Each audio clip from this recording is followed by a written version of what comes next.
All right, get ready to break a sweat. Mentally speaking, of course. Oh, I like that. You handed us a mountain of research on movement Yeah, and its impact on the mind. right. And it's not just about, hitting the gym for that beach body. Right. It's about how movement transforms our mental and emotional landscape, even our creativity. Absolutely. Expert speaker, are you ready to dive into this with me? I am so ready. Let's do it. I'm already itching to get moving. What I find fascinating is how much we're discovering about movement's impact beyond the physical. It's like the ancient Greeks were onto something with Yeah. their sound mind and a sound body philosophy. Yeah. We're uncovering the scientific basis for this profound connection. Okay, so let's break this down. We've all heard about the runner's high, Right. but I was blown away by the science behind it. Yeah, It's not just some abstract feeling, it's actual brain chemistry, right? precisely. It all boils down to endorphins, our body's natural painkillers. Right. When we engage in activities, particularly endurance activities like running, Yeah. our brain releases endorphins, specifically beta endorphin, Okay. which interact with receptors in our brain to reduce pain and create that feeling of euphoria. It's like our brain rewarding us for pushing our physical limits. So that feeling of bliss after a good run isn't just me trying to convince myself I enjoyed it. It's actual chemistry. It is, it is. What about other exercises? Do they have different effects? That's what's so fascinating. Different types of exercise can trigger the release of different types of endorphins. Oh, wow. For example, activities like weightlifting or strength training. While they still release beta endorphins, they also trigger the release of enkephalins, which have more localized pain management benefits. So you're not just feeling good mentally, you're also helping your body cope with the physical stress of the workout. Wow, that's incredible. So it's a targeted approach to feeling good depending on what you're doing. Yeah. Now, let's talk about other mood boosters. Serotonin and dopamine. Our sources dive deep into their connection with movement.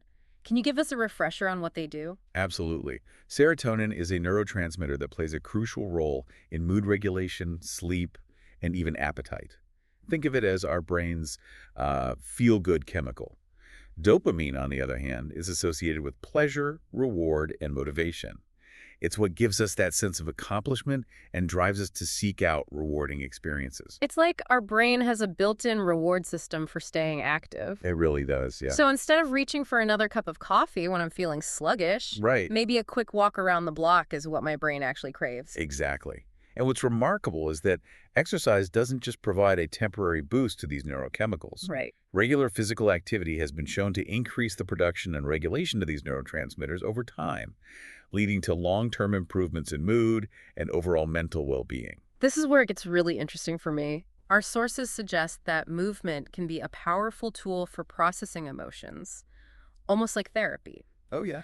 I know I've felt lighter after a good workout, and it sounds like that's not just my imagination. It's not your imagination at all. Okay. Research suggests that the rhythmic and repetitive movements involved in activities like running or swimming can actually help regulate the emotional centers of the brain, Okay. particularly the amygdala, which plays a key role in processing emotions like fear and stress. Right. So when you engage in these activities, it's like you're giving your brain a chance to process and release pent-up emotional energy. Wow, that makes so much sense. It's like hitting the reset button on your emotions. It really is. Yeah, yeah. I've always found that yoga helps me feel more centered and in tune with my body. Right. Is that connected to this idea of movement as therapy? Absolutely. Practices like yoga and Tai Chi are excellent examples of how movement can be used to cultivate mindfulness and emotional regulation. Right, because they've always seemed about more than just the physical poses. Exactly. They emphasize the connection between movement, breath, and awareness. This mindful movement allows you to tune into your body's sensations and become more aware of your emotional state.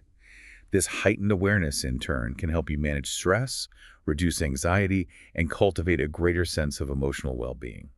So it's more than just exercise. It's like a moving meditation. I love that, yeah. Moving meditation, I love that. It reminds me of something else our sources touched on, the idea that different types of movement can reveal different things about ourselves. Have you found that to be true in your own experience? Absolutely. Think about the different energies of various activities. High-intensity workouts, for instance, can be incredibly empowering. They challenge our limits, push us to confront self-doubt, and that process of pushing through those mental barriers can be incredibly revealing. It's like you discover a hidden well of resilience within you. Precisely.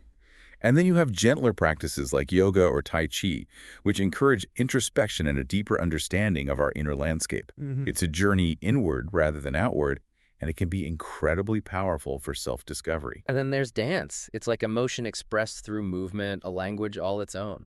It's fascinating how dance can be both a mirror to our inner selves and a way to unlock hidden potential. Our sources talk about how dance can be both liberating and therapeutic, a way to express feelings that words just can't capture. I totally get that. There's this freedom in losing yourself in the music, letting your body move intuitively. And that freedom to express yourself, that's where the magic happens. It's not about being a good dancer. It's about tapping into that pure, unadulterated joy of movement. And of course, science backs up those mood-boosting effects. Wait, really? So it's not just me feeling amazing after a dance session? Not at all.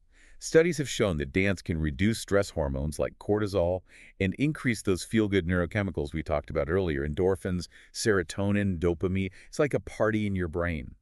And some studies suggest that dance can even improve cognitive function, particularly in older adults. Sign me up for a dance class right now. Okay. But, not everyone thrives in a solo dance party.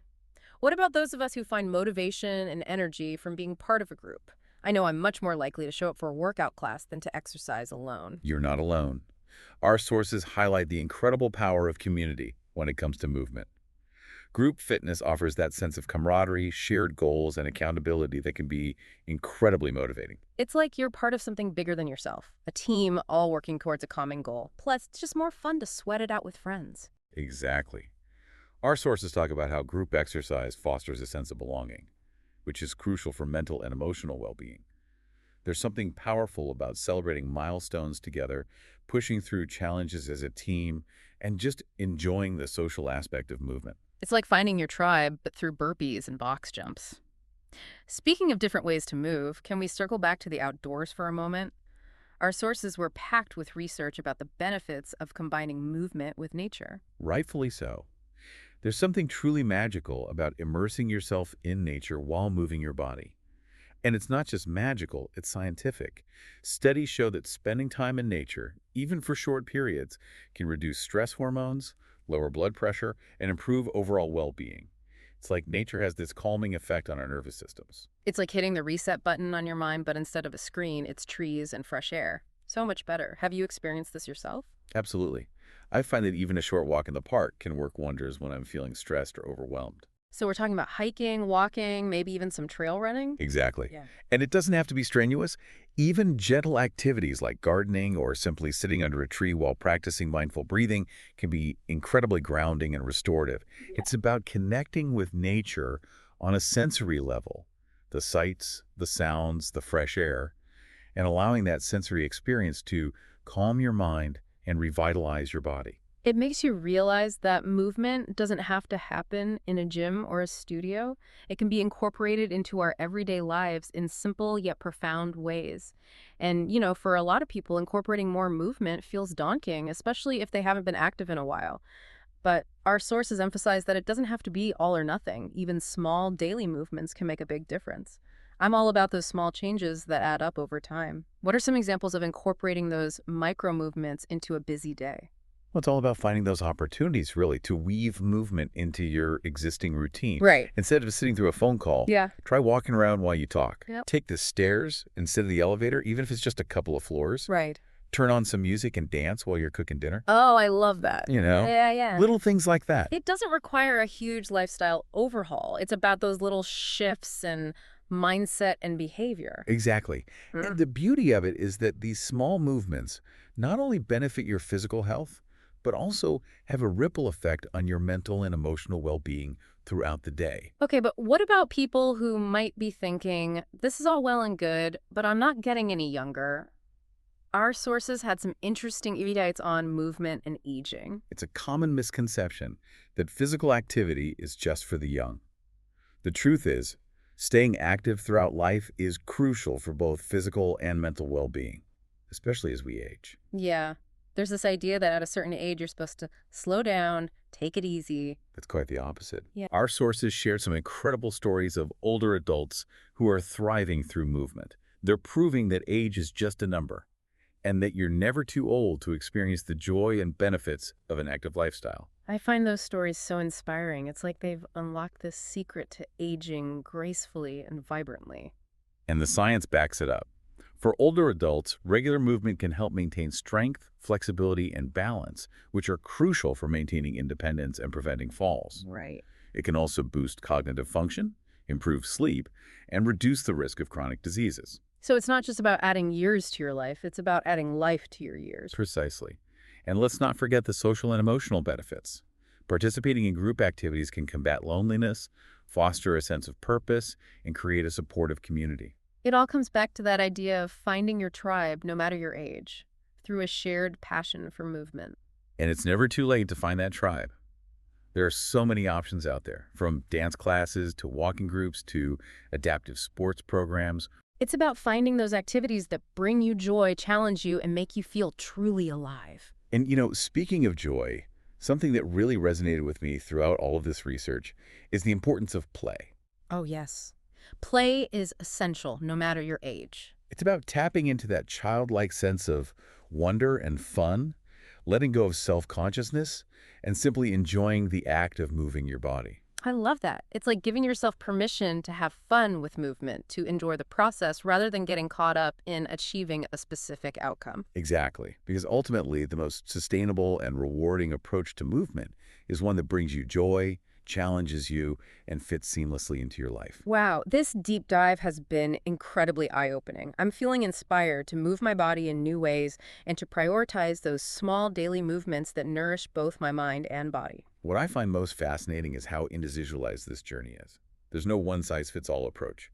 It's about exploring different ways of moving and discovering what truly lights you up. It's about listening to your body, honoring its wisdom, and finding those practices that make you feel energized, grounded, and truly alive. So tell us, listeners, what kind of movement brings you joy? What will you explore today?